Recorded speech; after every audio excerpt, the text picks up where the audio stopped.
Newsom could pass a lie detector test on saying anything. Like there's a coldness inside that he's allows a sociopath. I think That's he's kind of a snake oil salesman. I think he's a liar. And I think that he destroyed the state of California. Full stop. Ana Kasparian just blew the lid off Gavin Newsom's dirty little secret. And trust me, folks, this one's a bombshell. He has shafted Californians who have lost everything in wildfires. The fire in Paradise, California was absolutely devastating. An entire community burnt down. The left is now eating its own. And honestly, I'm stunned because I didn't think they'd ever turn on their golden boy. But here we are. Now, before we dive into the chaos, do me a quick favor. Smash that subscribe button so we can keep serving you the bold, unfiltered political fire you won't get anywhere else. Gavin Newsom, he's got some talent, I think, and charming for sure. But like, what is going on? Is he aware of that? I've asked him, and I you really find him charming? Well, in a kind of reptilian way. Where's the lie? Gavin Newsom is a master of smooth talk. He can charm, deflect, and spin his way out of any corner. But when it comes to actually delivering, the man is a disaster. Devoted to winning people over. Yes. Kind of like Bill Clinton was. And I think he's good at it. But I also think someone said to me the other day, Newsom could pass a lie detector test on saying anything. Like there's a coldness inside that he's allows a sociopath. Take the Palisades fire, for instance.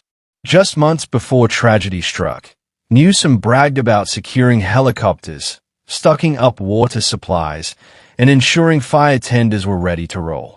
He painted a picture of a leader fully in control. But when the flames came roaring in, reality exposed him. Over half the fire trucks were busted. Fire hydrants ran bone dry and the dam had already been destroyed. The entire safety net he boasted about simply didn't exist. Californians were left choking on smoke while their governor played PR games. This isn't just incompetence, it's deception. And that's exactly why Ana Kasparian doesn't mince words when she calls Gavin Newsom a straight-up sociopath. The fire in Paradise, California was absolutely devastating. An entire community burnt down as the result of PG&E, Pacific Gas and Electric, that's the utility company, refusing to upgrade their aging equipment. A state drowning in regulations and red tape.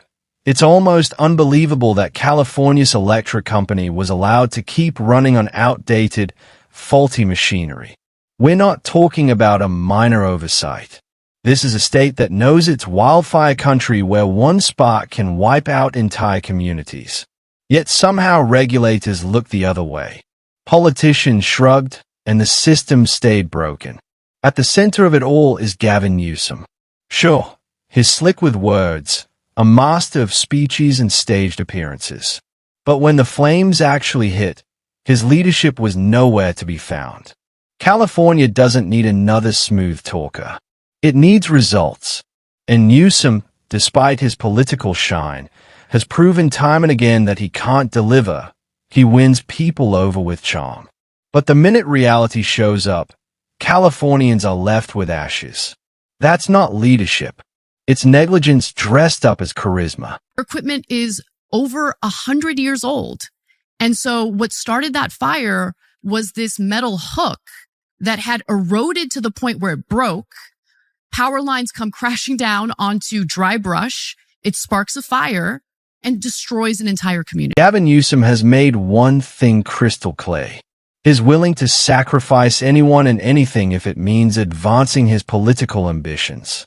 Just look at how he threw Californians under the bus to shield one of his biggest sponsors, the electric company. When wildfires ripped through communities, destroying homes and lives, Newsom didn't stand with the people. He stood with the donors writing checks for his future presidential run. His message was loud and clear. His career matters more than California's survival. And the proof, to this very day, not a single serious lawsuit has been brought against the company responsible for sparking the blaze. Why? Because Newsom is protecting them, using his influence to keep accountability buried. This isn't leadership. It's betrayal. Californians deserve justice. But instead, they got a governor who values his White House dreams over the very people he swore an oath to serve. Real authenticity. I want real accountability. I want politicians who are willing to see that the policies they advocated for aren't working quite as they intended, and they're willing to recalibrate, admit that maybe they got something wrong. That right there is why the Democratic Party seems to be slowly devolving. They simply refuse to face the truth. Instead of confronting reality, they bury their heads in the sand, spin excuses, and gaslight their own supporters into believing everything is fine. Unless we are willing to be honest, unless we're willing to tell the people trying to smear us to silence us that they can F off, nothing's going to improve. Everything's going to keep going down. Everything is going to continue devolving. In my lifetime, this country has only gotten worse, not better. A perfect example is Kamala Harris.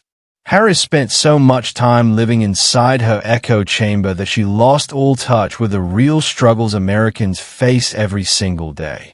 Her public appearances became a parade of empty slogans and smoke and mirror performances with nothing concrete for people to rally behind.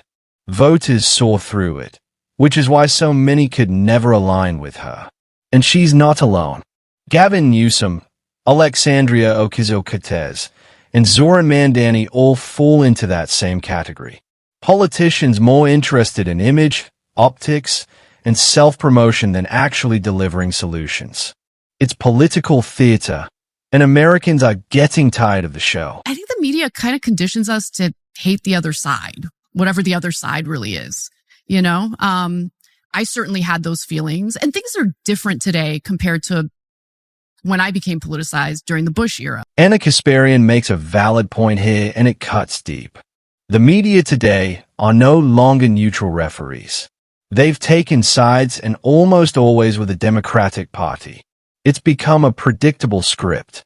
Whatever the DNC does is automatically framed as good, noble, and forward-thinking, while anything the Republican Party does is painted as dangerous, extreme, or outright evil.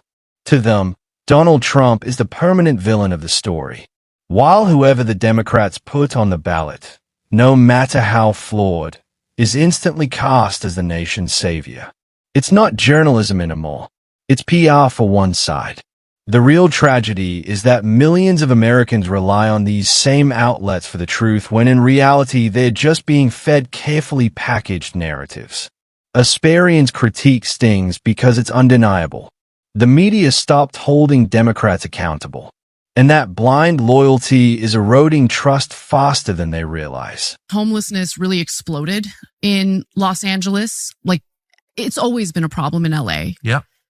But it now touches every square mile of that. Aside from Gavin Newsom's catastrophic failures in handling California's wildfires, his record on homelessness is equally damning.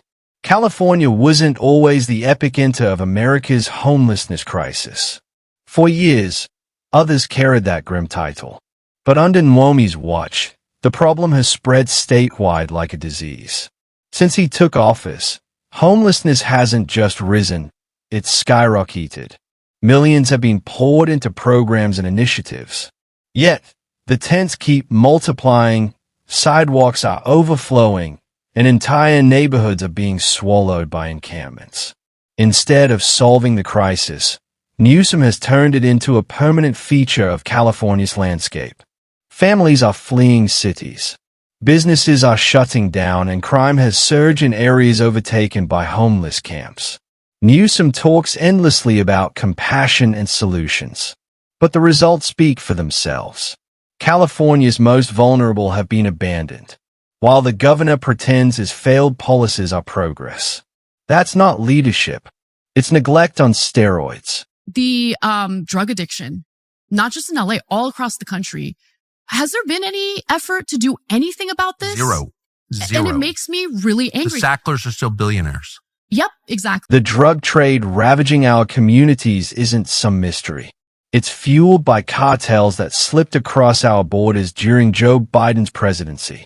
Back when Kamala Harris was laughably dubbed the border czar. Instead of enforcing the law, Harris stood by as chaos unfolded and the cartels took full advantage. They flooded our streets with fentanyl, heroin, and meth, leaving behind a trail of addiction, overdoses, and broken families.